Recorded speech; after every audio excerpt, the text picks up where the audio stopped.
Hello everybody and welcome to NPTEL's course on communication skills. We are here on the first module of this course and this is the first lecture. The course has various modules comprising 40 lectures altogether. I will first briefly introduce the course to you in this and then talk about communication in general and then highlight the important aspect of having effective communication. Not just communication but effective communication. So, the introductory lecture is actually not just about communication skills but about the need for effective communication. So, before I get into the topic as such, let me introduce the course contents to you. The course contents, as I said, will consist of 12 modules and each modules may have 3, 4, 5 lectures or just 1 or 2 lectures, but totally it will consist of 40 lectures, so that it becomes a complete course. Now, in this course, the focus is on communication skills, covering the 4 major aspects of communication skills, that is reading, writing, listening and speaking. And of course, not necessarily in that order. We are going to start with communication in general and then we will go ahead and talk about listening skills, and then in between there will be some discussion about writing skills, particularly letter writing, report writing, and then again we will go back to improving your oral presentation. Let me go step by step. Let me tell you what is there in the modules. In the first module, that is this module, we are going to talk about introduction to communication and the need for effective communication. And in the following module, second module, I will be talking about barriers to communication and then the types of overcoming these barriers, the types and overcoming measures to these barriers to communication.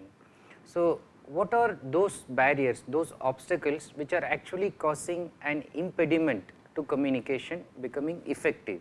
So, that is what we are going to discuss in the second module.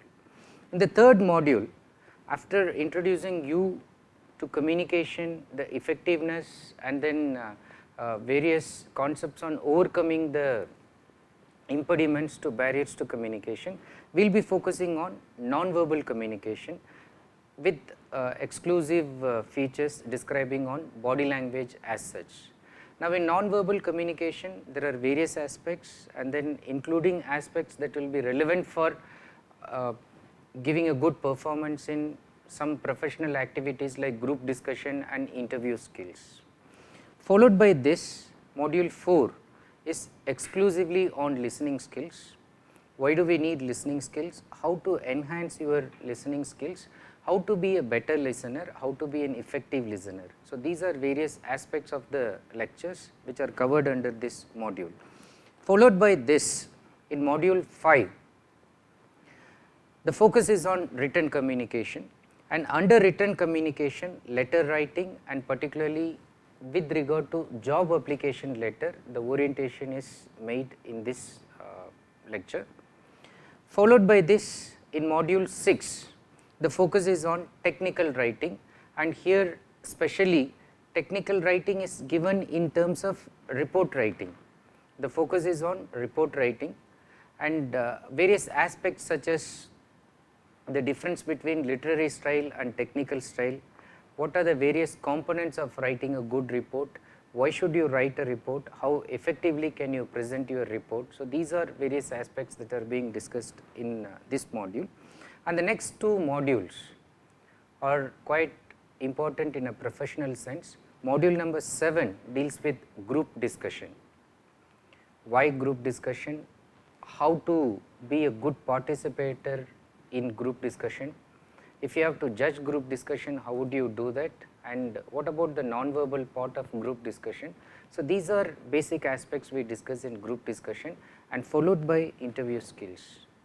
Now, there is a tremendous significance given to interview skills, all nitty-gritties starting from the basic, the time that you need for preparation for the interview until the end, that what should you do after the interview, and in between again your body language, everything that has been taken care. This is the longest module of the course, and it has various lectures dealing with various aspects of interview skills. Module number 9 is dealing with what is contemporary and necessary, that is netiquette. So, netiquette, as you know, is a portmanteau word. It's covering the etiquette to be followed in internet. And you must be wondering, do we really have to follow etiquette in internet? Yes, of course, and yes, in a very professional sense, you have to do that. Now, in order to do that, there are some tips, there are some examples of what to do and what not to do. All these are discussed in netiquette. The next module, module number 10, focuses on oral presentation.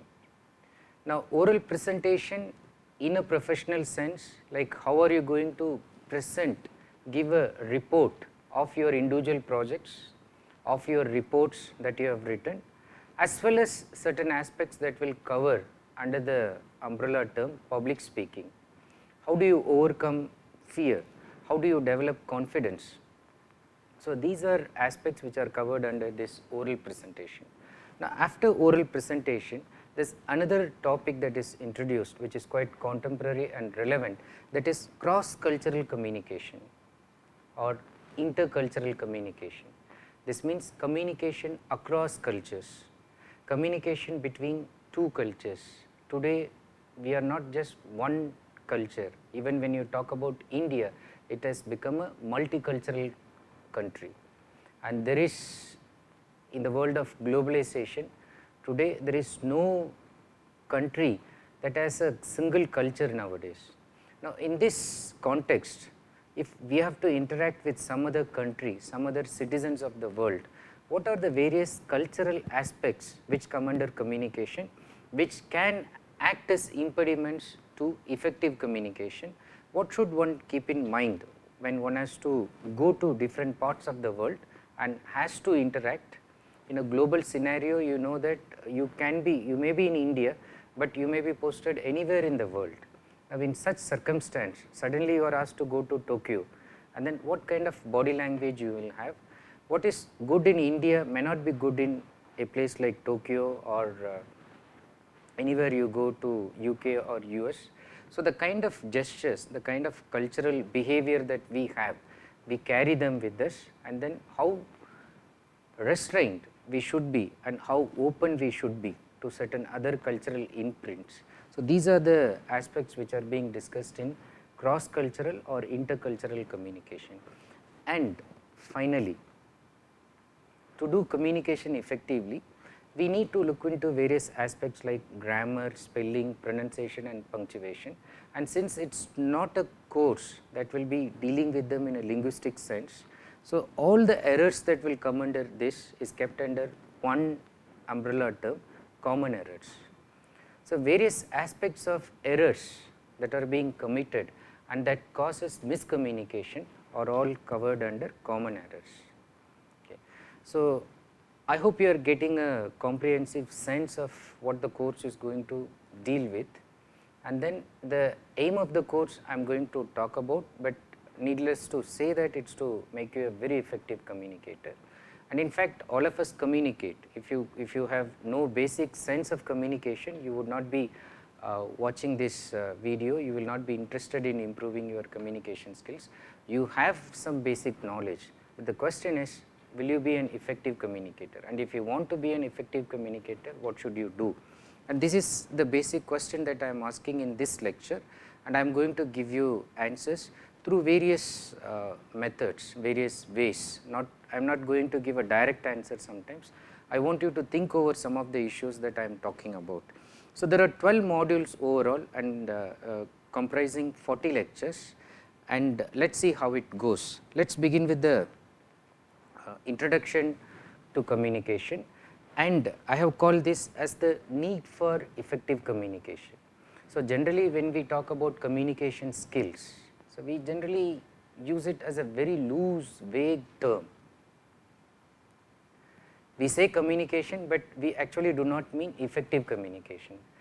Throughout this discussion on this lecture, I just want to show you how different is effective communication and why you should not aspire to be just a communicator, not even just an average communicator, good communicator, but you should become a very effective communicator. And hopefully, as I said, the course is going to give you sufficient materials in building up your communication skills and make you a very effective communicator. Look at this. It's an anonymous quote, but look at this. He who communicates is he who leads. He who communicates is he who leads. The person who is able to communicate is the person who is going to lead. Lead in the sense of a leader, in the sense of an entrepreneur, in the sense of head, in the sense of a person who is able to take decision, in the sense of a person who is able to influence people and get things done. He is the one who is going to dominate, he is the one who is going to lead, because he is the person who knows how to communicate. And all of us can lead, all of us, if we are willing to understand, know the technical know-how of how to communicate. Very quickly, the significance of communication. The success of a leader, manager, teacher, or any professional depends on their ability to communicate, which means depending on the person's ability to communicate, the person will be able to get success. Communication failures, especially in a professional context, are very costly. They are very costly ones, because if you fail in something in terms of communication, it can affect the productivity, especially between the manager and the workers. If the manager or the higher authority, the CEO, is not able to communicate across with the subordinates, what could happen is it can lead to ill feeling among workers. Then it can even cause strikes. They may close the industry, they may completely stop the production, and then overall it will affect the productivity.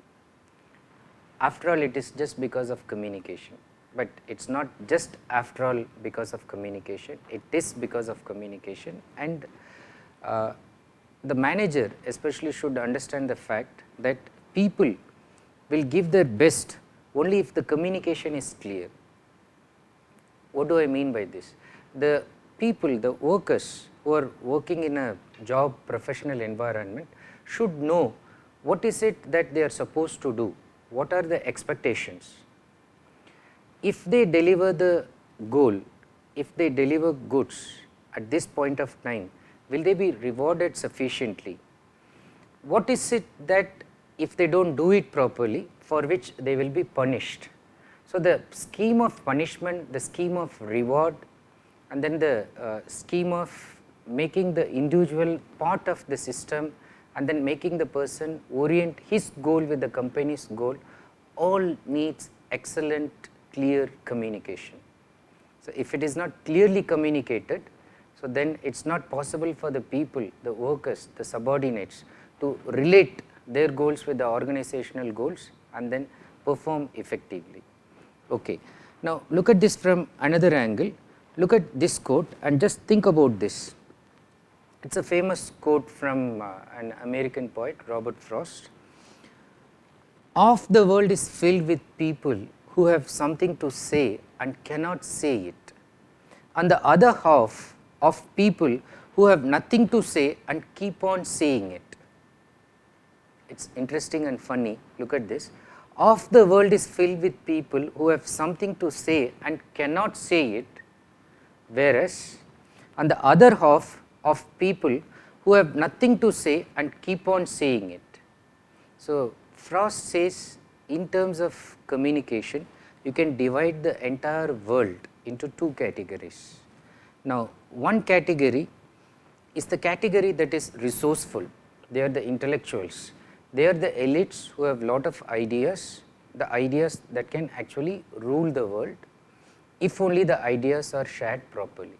But even resourceful people like them fail to deliver their contents because they are not able to communicate properly. There are ideas, there are thought patterns, there are revolutionary concepts, but the concepts are not getting clearly expressed. And they want to say, but they are not able to say it. There is this agony of communication. Usually it is an expression used to associate with poets. Poets are suffering this agony of the inexplicable, which very often they try to explain it, okay. But in case of even ordinary people, sometimes there is this great pain of not being able to communicate. This is on the one hand, on the one side of the world. But on the other side, you have another large group of people, the majority of the people who know nothing. Sometimes they are even stupid. They have no ideas, they have no originality, they have no creativity. But what is it that one thing that they keep on doing? They keep on saying something. They think that they are good communicators when they keep saying something. Now, in both cases, particularly in the second case, when they keep on saying something, what do? They actually reveal their ignorance. Communication can prove themselves to be bad communicators. So, on the one hand, you try to say something you are not able to say, then also communication will reveal you. On the other hand, you keep on saying something, but you have nothing to say. Now, the interesting thing is, in both cases, communication reveals the person, okay, the people involved. So, communication is the one by which we express ourselves, and even when we do not express ourselves, then also communication clearly defines our identity. Another interesting thing, as I said, even if you express so much, you think that you are communicating so much, but actually it will reveal how poor, how bad you are as a communicator, and what poverty of ideas are prevailing in you. Okay. So, that can also be revealed. Keep that in mind. Let us look at more concepts of communication. If you look at communication as such, the world has become a global village. It has truly shrunken into a global village, which means just like in a village, we are able to talk to people one to one just by the touch of a button, okay. And whether you use your mobile or use internet, get connected to social networking sites like Facebook, use email, go by flight, what are you doing? Anytime you want to communicate with anybody, you are able to connect immediately, often just by touching that button, and then you just connect to the other person.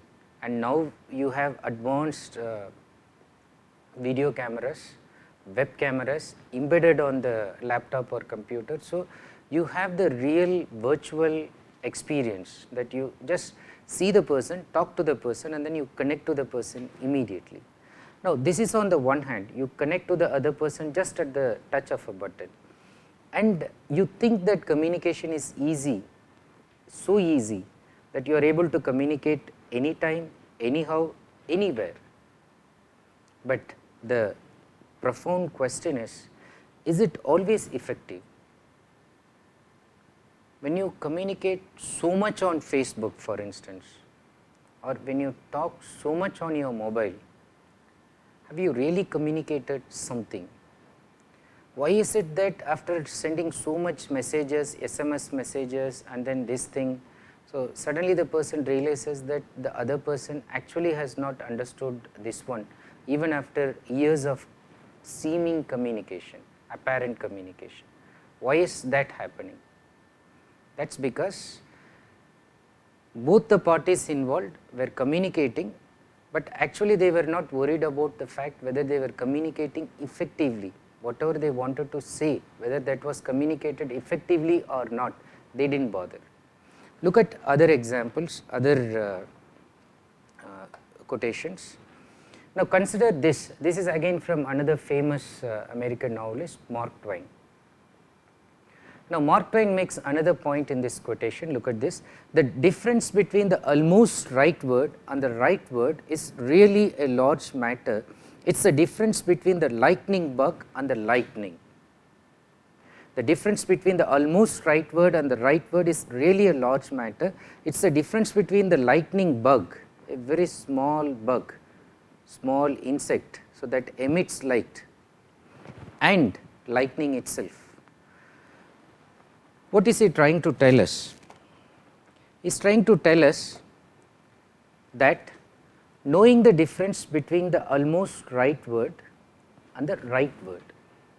The almost right word, 90% you may say that it means one and the same, and the right word, which is 100% correct in the context, in its usage, amounts to being just a communicator and an effective communicator. Synonyms, as I will be telling in another lecture, are actually not synonyms. You can say that the girl looks beautiful, but you cannot say that the man looks beautiful. You need to say that the man is looking handsome. Okay. Now, handsome and beautiful, as you know very well, that they are synonymous with each other.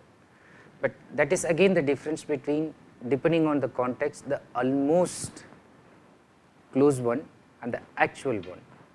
Now, that is the difference between a communicator and an effective communicator. So, Mark Twain was trying to tell you in a very effective, pithy manner that try to use the correct one, the right word, instead of compromising for the almost right one.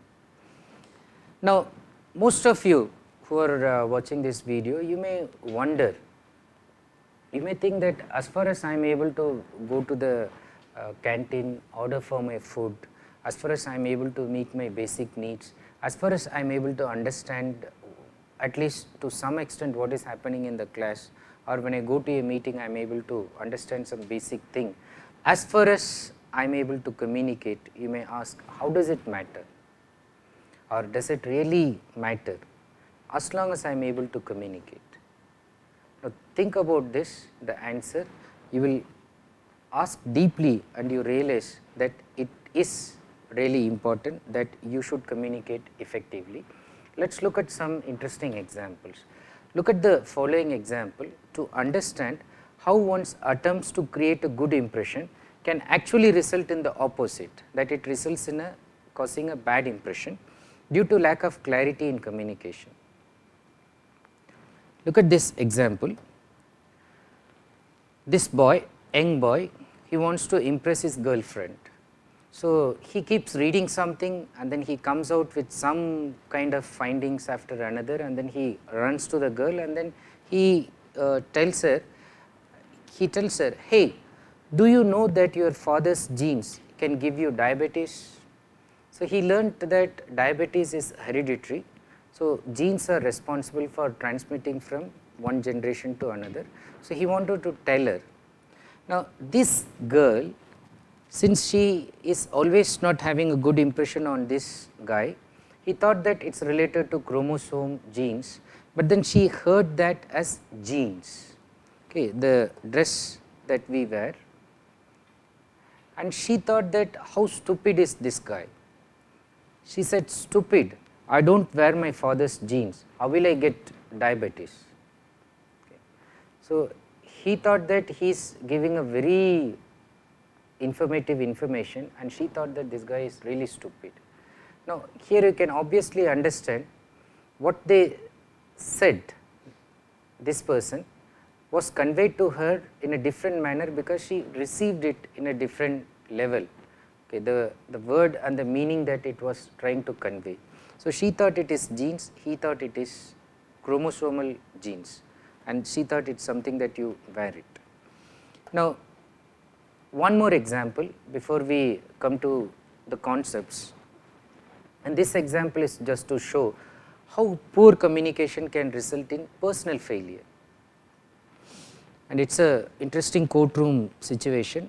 Look at this, the judge is there and then is interviewing a woman before giving divorce. She has come for a divorce case.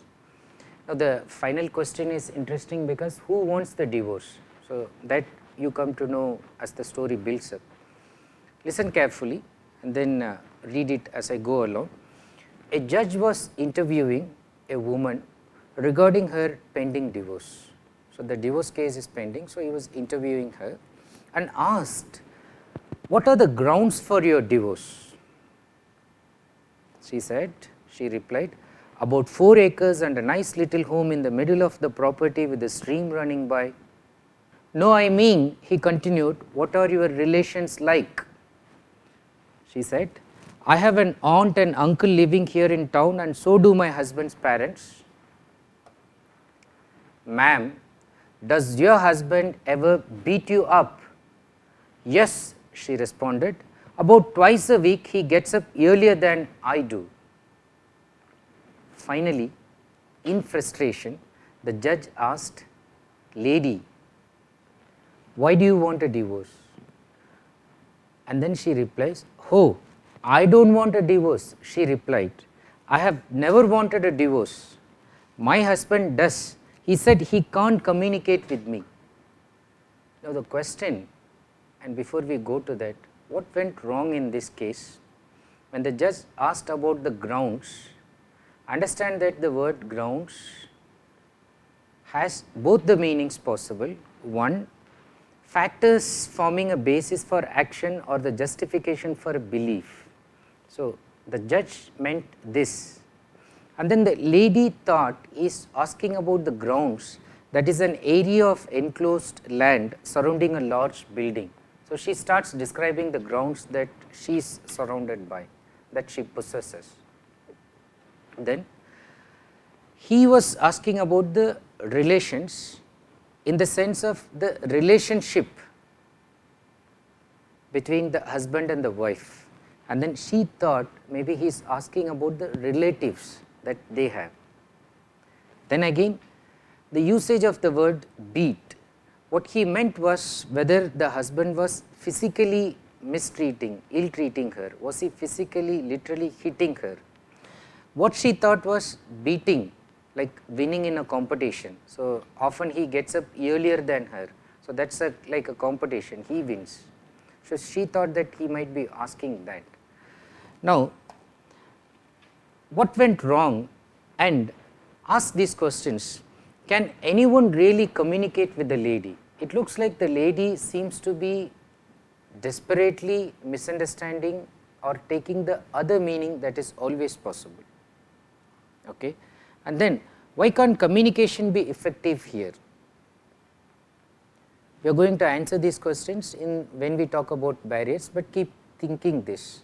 Can't communication be effective here? It can be effective, of course, that is the answer, but you think why and how. What should a good communicator be doing here?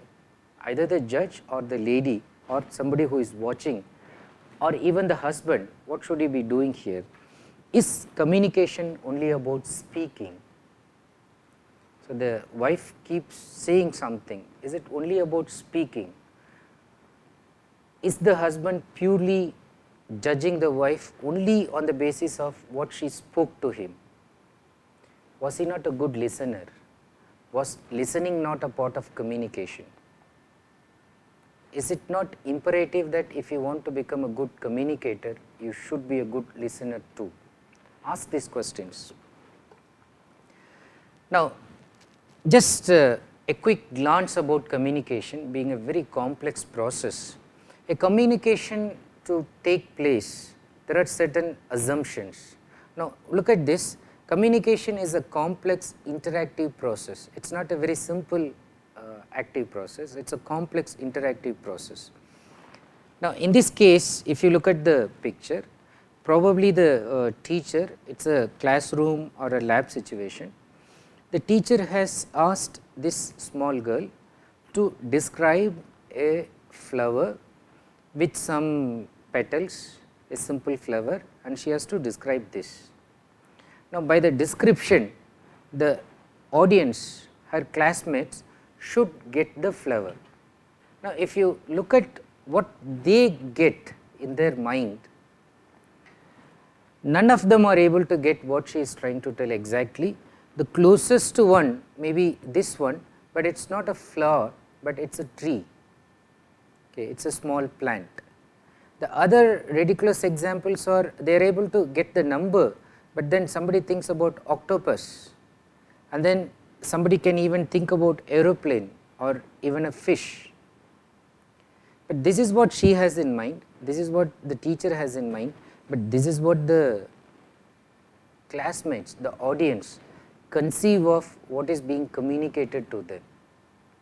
So, communication involves shared assumptions.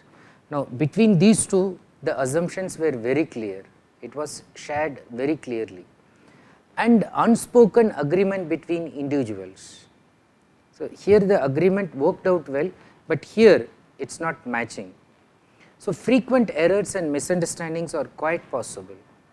So, we cannot blame in the previous example that I gave that the lady was entirely responsible for her situation. We cannot even blame the boy and the girl dialogue, either of them we cannot blame, because communication aspect has its own ambiguity and problems. Communication itself is the culprit, language itself is the culprit. So, this aspect of communication we will look deeply when we go to study barriers of communication. Right now, let me look at the communication issue from another angle. How do you define success? What is success anyway? Is it just having money to buy expensive cars? Suppose you are able to buy the most expensive car in the world. So, there was a recent picture available on the internet showing some Mercedes or BMW studded with diamonds. So, supposed to be the most expensive car. So, if you are able to buy such cars, does it mean success? Or is it just amounting to marry a very beautiful lady, the most attractive one? Or in the case of a woman, is it just marrying a handsome guy? Is that amounts to success? Or is it just living in a luxurious bungalow?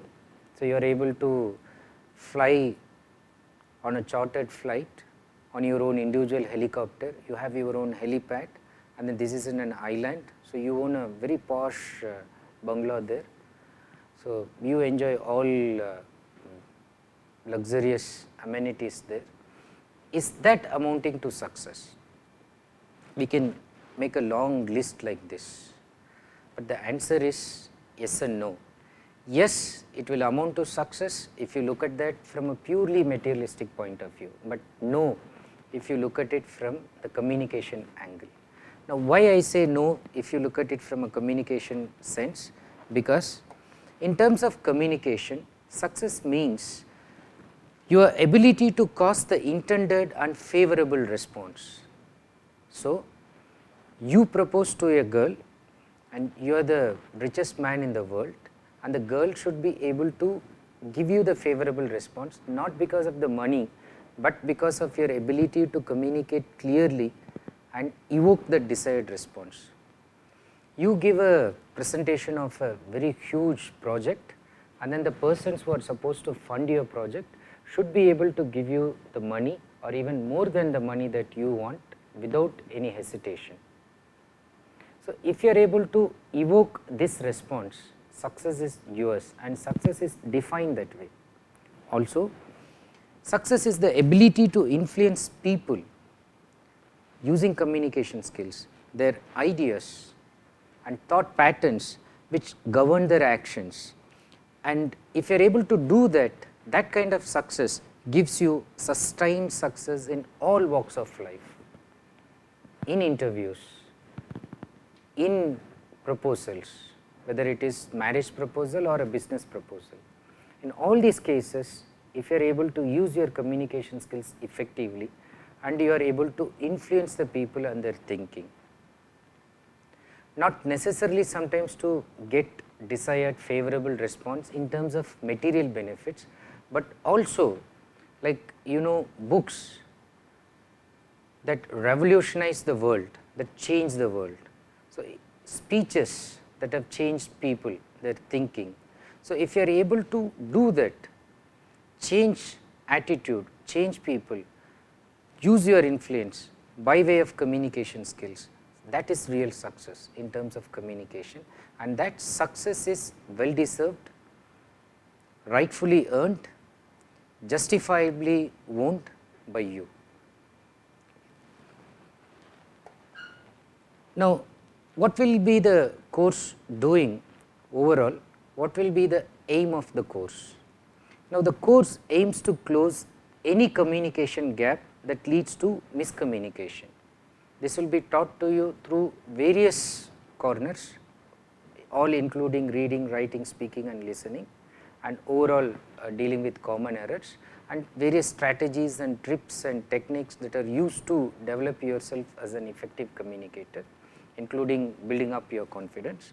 So, aim is to avoid miscommunication and cause effectiveness in communication, and the course overall will ensure that whenever you communicate, you always get the intended and desired response. So, whenever you communicate, you should always get the intended and desired response. This is the overall aim of the course. Let us move into some more examples, illustrations on how to make your communication effective, why effective communication is necessary. So, let us look at that. Now, look at this. We communicate 24/7, we communicate all the time, all the time, all the time. The time we get up, the time we go to our office, the time we sleep, even while snoring we are communicating to our people who are just lying next to us. Now, communication has become the basis of our lives. It surrounds us, protects us, changes us, reveals us, identifies us, makes us happy, makes us feel sad. We are just permeated, penetrated by the media of communication. People have made mobile part and parcel of their life. Internet has become an integral part of their life. Without it, they don't breathe. So, they don't take the morning cup of coffee without checking the SMS or the missed calls. So, life goes in such a manner that the technology that came as the post fact of industrial age and the information age, now it has completely conquered mankind. Okay. In this scenario, communication also means the simple definition of an exchange of ideas, thoughts and feelings between two or more entities. So, in simple sense, communication implies the commonality of exchange of ideas between two entities, two human beings or one person and a group. So, there is communication. But if you look at it from other angle, we communicate our thoughts and feelings to family, friends, co-workers and friends every hour of every day, but the question that is asked is that do we communicate effectively despite the fact that we cannot stop communicating. If you want to stop communicating, thinking that you stop speaking and it amounts to stopping communication, that is incorrect perception. Even when you stop talking, you start communicating much more effectively through non-verbal behavior. So, the roommates who are in disagreement with each other, so they stop speaking suddenly, but then the moment they stop speaking, they start communicating non-verbally. So, the person who goes out just bangs the door, or when the other person is reading, this person goes and switches off the light, implying that I want to sleep. They do not talk, but they express aggression, they show their anger through all forms of non-verbal behavior, and communication sometimes is much more effective, much more aggressive even when these people are not talking. So, remember that we communicate all the time, but ask the question, do we communicate effectively? Now, look at this example. What happens if you communicate ineffectively? What is the result of ineffective communication? Here is a person who ordered for a spicy chicken. So, he wanted it to be delivered, and then he ordered something like this. He wanted, what he had in mind was the spicy chicken. So, he said that you deliver it, but when it was delivered or after the delivery, what he got was not what he thought, because what he said probably was not heard correctly on the phone, and what he got was this, the one kind of chicken that was spiky, not spicy. So he had to go back to the shop, quarrel with the owner, and then he said that I said spicy chicken, not spiky chicken. So spikes are the ones you can see which is spiky on the head, but what he meant was spicy. Now again we will be studying like how we can overcome this kind of ineffectiveness and make it effective. Probably at this stage I can say that if the sender bothered to say it clearly, probably the sender could have spelt it or meant what is said, as well as the receiver. While receiving on phone, there are certain basic etiquette like you note down, you seek for clarification. In both cases, they assumed that what is sent is likely to be received, and the person who received thought was what he thought was right, was the one that was sent to him. Now, why effective communication is again important? Because ineffective communication will cause frustration. Not just frustration, but it will lead to dysfunctional personal relationships, stagnant organizations, and even war between countries. Just because of miscommunication, most of the wars happen. The communication is not proper. Effective communication is needed for success in interviews, job proposals, business as well as personal proposals. Effective communication is very much required. Then, if you look at the nature of man, today we can say man is a communication animal. Why? It amounts to the gregarious nature of man. Man tends to live in groups, and when you tend to live in groups, you tend to communicate. Communication is vital for his survival, so much so, when they want to give something as a punishment, what do? They isolate the person and put the person, the highest form of punishment is putting the person in a solitary confinement, so that the person will not see others, will not speak to others, will not even hear a word of communication. So that is the highest form of punishment given, because man's tendency is to live in a social group and interact and enjoy, cherish communication. Communication is just fun if you are able to do that in a very effective manner. What happens if you are unable to communicate properly? What happens if we cause ineffective communication, and why again this is important? If you are causing ineffective communication, we become frustrated and unhappy with our work and ourselves because our goals and the goals of others are not met. So life, whether you accept it or not, has its own goals, and then often the goals of the individual is to be met with the goals of the organization or the goals of the people whom he is surrounded with. Now when there is discrepancy between both, then it causes frustration. What happens to the individual when he is not able to communicate properly? We exhibit as individuals a very poor self-image. There is inferiority complex, there is no good thinking about one's own looks, image, which makes it difficult for us to command respect from others. So when others look at the person and realize that, oh, this person by look only is looking very diffident, there is no confidence. So the other people also form the impression that this person is really no good person. The impression created is because of ineffective communication. Academic performance, family life, professional promotions, now all can be affected. Bad communicator gets promoted not often. Good communicator, even with less stuff, very often they get promoted faster. Now continue with the effectiveness of communication or the importance of effective communication. The recent survey suggests that differences in communication skills are strong predicators of an individual's success, whether in society or at work. There are so many studies going on, and effective communication is about making our communication worthwhile and achieving the desired results. So effective communication allows us to have healthy and successful relationships both in professional as well as in personal life. Now, what are the components of communication and how to make this effective?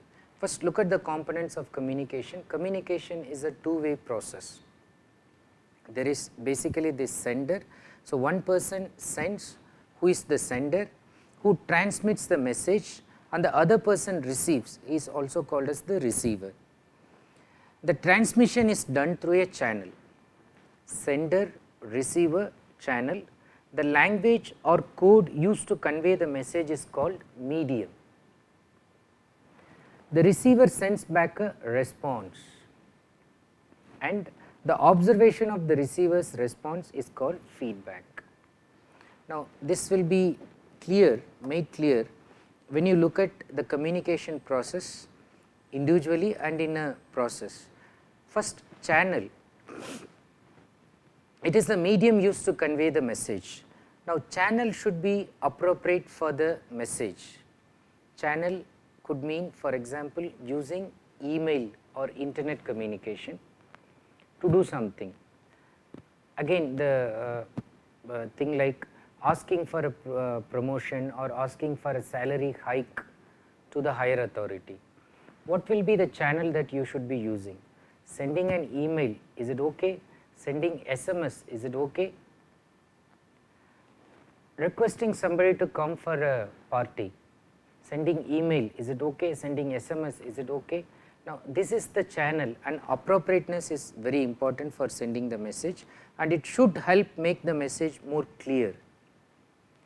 So, by sending it or calling somebody on phone, and if the person is not able to hear it clearly, then it is important that written communication is to be given there. So, channel is important. Then along with channel, you know what various types are available.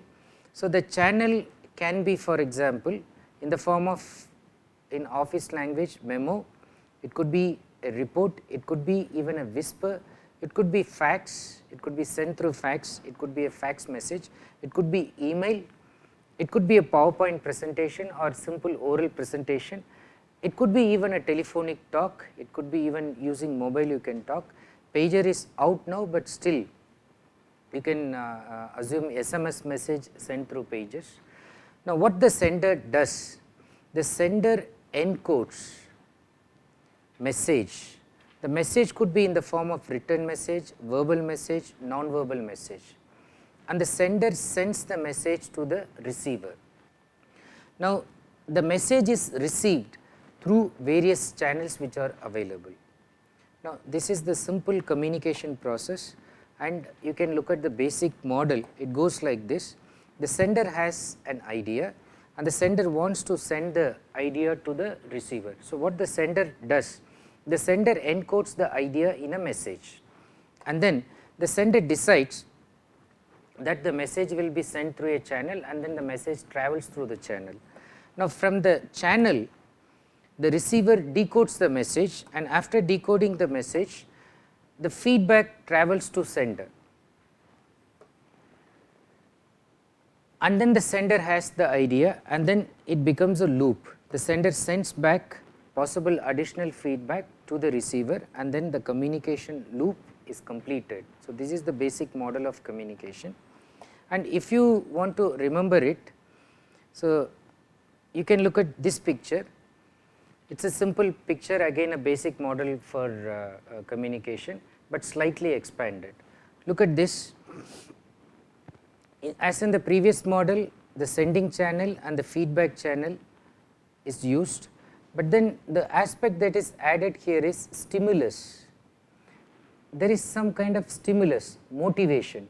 Without the motivation, how will the person communicate? So, that is the expanded model where it says that there is a stimulation, and then there is encoding, decoding, but in between there is understanding of what is being encoded and decoded.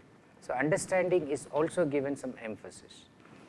Now, this is person A using a sending channel, and then the person B is receiving it, but while he receives it also there is decoding, encoding, and in between there is understanding, and then the feedback is sent. So, the expanded model takes care of stimulus and understanding, which are two important components of communication. So, as a teacher, suppose somebody is giving a class lecture, the teacher knows very well that without stimulating, the person will not be able to motivate the audience to receive the inputs, and understanding also plays a very crucial role. If you want to remember the communication model in a very simple manner, ask these 5 WH questions. Ask the question like who sends, that refers to the sender, and then whom does he send, that amounts to the receiver. What does he send, that amounts to the message that is being sent, and then ask the question which medium, so that refers to the channel, and then to what effect, so that refers to response or feedback. So, in short, if you are able to remember this one sentence, so you will be able to get the entire communication process, which is who sends what to whom through which channel with what effect. So, ask the question, get the answer, you get the entire communication process. Now, coming back to effective communication occurs only when the message and its subtext are fully and completely acknowledged and responded to. Subtext is not what is superficially communicated, but what goes within subtly, the embedded meanings, the hidden meanings. So, if you are able to get it, so then you are getting communication. So, subtext, for example, in Indian culture, so the guest comes and the host is serving food. The guest says that no, I do not want, it is enough. Now, the host says out of courtesy, out of politeness, out of modesty, the guest is saying that it is enough, but the host should not take enough, no, seriously. The host says, oh, have some more. Again the guest says, no, I do not eat that much, no, it is tasty, please have some more. So, this is part of Indian culture where the host always decodes the gesture, the hand movement, the eye movement. So, the eyes are looking at what is to be served, the hand is not closing, but it is still open and inviting. The host decodes the message, the person is still interested in eating, but out of courtesy is saying no. So, this is the subtext, what is said and what is to be understood. So, get this subtext, and only then you can give feedback. Feedback could be in the form of an acknowledgement, an action, or a verbal reply. You can do verbally, non-verbally. This is the deciding factor in any communication in terms of its effectiveness. Now, let me give quick tips on various components of effective communication. Keep some basic 5 tips in mind throughout the course, and then keep asking yourself whether you are able to do this. Look at the first one. The first one amounts to conciseness and clarity. Now, conciseness is again using the right amount of word and in the right place, and not writing vague sentences, not writing superfluous words, not using heavy words when you can use simple words which can be clear. Look at the example. Do not say that Homo sapien yearned for dihydrogen oxide when you really want to say that man wanted water. So, Homo sapien referring to the man, and then yearning is actually wanting, dihydrogen oxide is simply water, H2O. So, instead of using complicated terms thinking that it will impress the audience, use simple language, be concise and clear in your communication. Next, conviction and confidence. Conviction and confidence. Look at the quote from Robert Frost. He says with regard to writing poetry, but which is as good as writing communication language or using communication, which is also relevant to this. He says, no tears in the writer, no tears in the reader. You can also read this as no tears in the speaker, no tears in the audience. What does it mean? He says that unless you are involved, unless you have the conviction and you have the confidence, and if you are not involved very passionately, then you will not be able to convince your audience. So, what Frost says, when you write the poem and when you read it, you should be able to feel passionate about it, and if you cannot do it, your audience will not be able to experience it. So, you need to have that conviction and confidence so that you can instill the same in your audience. Genuineness and interest. So, when you communicate, be genuinely interested in the subject matter. If you have some kind of doubts that what you are communicating to your audience is useless, is trash, so you will not be able to bring in interest. Be interested in the subject and automatically you will be able to evoke enthusiasm when you give that enthusiasm to the audience. So, they will give you enthusiastic response. Then empathy and timing sense. Empathy is feeling into the audience. What is it that they are thinking? Respect your audience, respect their time, treat them with courtesy, treat them with politeness.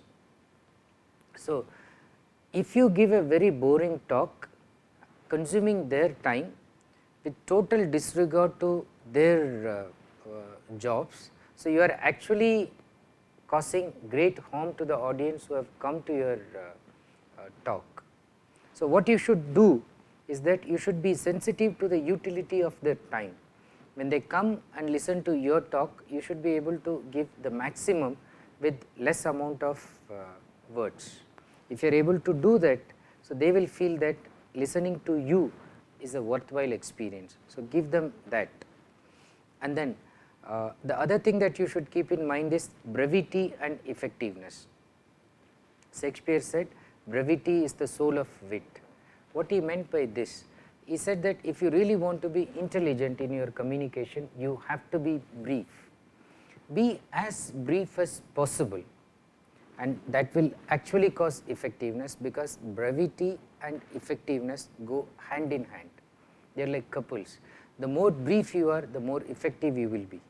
So, keep that in mind and try to heighten your effectiveness in communication by making your communication as brief as possible. Now, let us look at some types of communication, the basic types being the verbal and non-verbal, and we are going to discuss with these aspects in the coming modules. Verbal is the spoken word, the structured language form between two or more entities, dialogues, meetings, debates, presentations, so that will contribute the verbal part of communication. The non-verbal part actually contributes to body language, gestures, facial expressions, pictorial representations, pictures, graphs, and sign language. Communication is more than mere words. It is not just either verbal or non-verbal. So, it is both. To understand a message completely, we have to not only understand what is being said, but how it is being said, and what are the gestures, what are the associated body language which are used when it is being said. So, communication or effective communication is a seamless blend of both verbal and non-verbal aspects of communication. Neither this nor that, but both should be blended, verbal as well as non-verbal. Now, very quickly, one or two examples of effective communication. Look at this. If you write something like this, woman without her man is nothing, is this effective communication? Absolutely no, because there is no regard for punctuation here. And then understand that your communication can become effective or ineffective depending on the context, depending on the punctuation marks that you are going to put. Now, suppose you mean something by putting the comma like this. Look at the first statement, woman without her man is nothing. This may be seen as a male-centered view. Woman is nothing without her man. That means the man may be husband, father, brother or somebody, but woman is nothing as such. But this can be changed depending on the way you are going to put the punctuation mark. If the punctuation is changed, the comma is changed, so woman without her man is nothing. Now, this changes the entire thinking. It puts superiority, woman at the superior position. The woman here could be the mother, the sister, the wife, whomever it may be, but without her, man is nothing. So, man becomes nothing without the support of a female friend, companion. Now, similarly, look at this. If you write something like this, kill him not, leave him. Now, what do you mean without the comma in the appropriate place? Now, there is a story that a king wanted to execute one of his ministers in an unknown area, and he sent him to the other king who is his friend. Now, while sending him to the king, he has sent a message that the person whom he sends should be killed, and that is the message he had sent before. But when the minister was on his way, the king discovered that the minister is really the most loyal minister to him, and it is because of the envy, the jealous feelings of the other ministers, they have conspired and created a bad impression on this minister. So, he wanted to take back his words. So, he sent this message, but in his hurry he forgot to put the comma. So, and those days there were no communication skills class. So, the other king who read it, he did not understand that this person should not be killed. He read this as kill him, not leave him. So, he read the comma here and he thought that he should be killed immediately. So, on his own he took the sword and then he killed the fellow immediately. But what the king actually meant was, he said kill him not, leave him, spare him. So, do not kill him. Now, you can understand that just for the lack of a comma, one precious life was lost. So, this is the height of ineffective communication. Another source available on internet and some books on communication. Look at this. Is this effective communication? Money speak. Look at the way one student has written a letter to his father, and everywhere he has used this for yes. Now, money speak, dear dad, school is really great. Look at is. I am making lots of friends. Look at the S. It is actually replaced by dollar symbol, and studying very hard. With all my stuff, I simply can't think of anything I need. So, if you would like, you can just send me a card, as I would love to hear from you. Love, your son. There also he has put the dollar symbol. Now, is this effective communication? Of course, yes, because what he says is that he is okay, he is happy in the hostel circumstance, but what he means is he needs some more money. And there is this shared assumption between the son and the father. So, he knows that his father is smart enough to understand what he says. Now, look at the father's response. The father is implying that he is not ready, but he plays with the use of capital letters. So, dear son, I know. He highlights wherever no comes by using capital letter. I know that astronomy, again implying no, economics, no, and oceanography are enough to keep even an honest student busy. Do not, again highlights no, forget that the pursuit of knowledge is a noble task and you can never study enough. Love, dad. Now, the subtext between both the father and the son is very clear. They are playing with words, they are playing with font, they are playing with capital letters and using this, but the communication is taken very casually, very friendly, very informally, but very effectively. Son wanted money, dad says no money. Son used the dollar for asking for money, dad used capital letters to say no, I will not give money. Now, with this, let us close the first part of this lecture on effective communication. And for further reading, there are some interesting books. There is one book by John Adair entitled Effective Communication itself. It is covering various aspects on communication. This the other famous book which I will keep repeating frequently by Bowie on business communication today, and then there is also Lessiker Raymond and his Mary Flatley. They have also written on basic business communication. Again, they are also dealing with some of the aspects of effective communication that I talked about in this lecture today. There's another interesting book by Monipalli. It's on business communication strategies. Some of the funny examples I owe to his book. I have taken the last two funny examples from him, and then some other example that I talked about, the courtroom scene, is actually from the humorsource.com. Now this humorsource.com has lot of humorous examples, but when you read them from a communication perspective, you understand often miscommunication is causing humor, but then effective communication should remove that kind of miscommunication, although it is causing humorous situation. So hopefully this lecture is concluding with some interesting tips on effective communication, good illustrative examples. I used to give stories, anecdotes, so that you remember them effectively. At the end of it, you may not remember certain technical points that I talked about, but you will remember the story and you will understand what do I mean by effective communication. So thank you so much for listening to me for this one. I will get back to you on the next lecture, where I will be talking more on communication effectiveness in terms of overcoming some of the barriers. So more examples will be given so that you understand the concepts clearly. So till we meet again in the next lecture, bye, and then try to read some of these books, go to some of the internet sources, and then try to create your own examples of miscommunication and try to overcome them in your day-to-day life. So wishing you to become a very good and effective communicator. Thank you once again.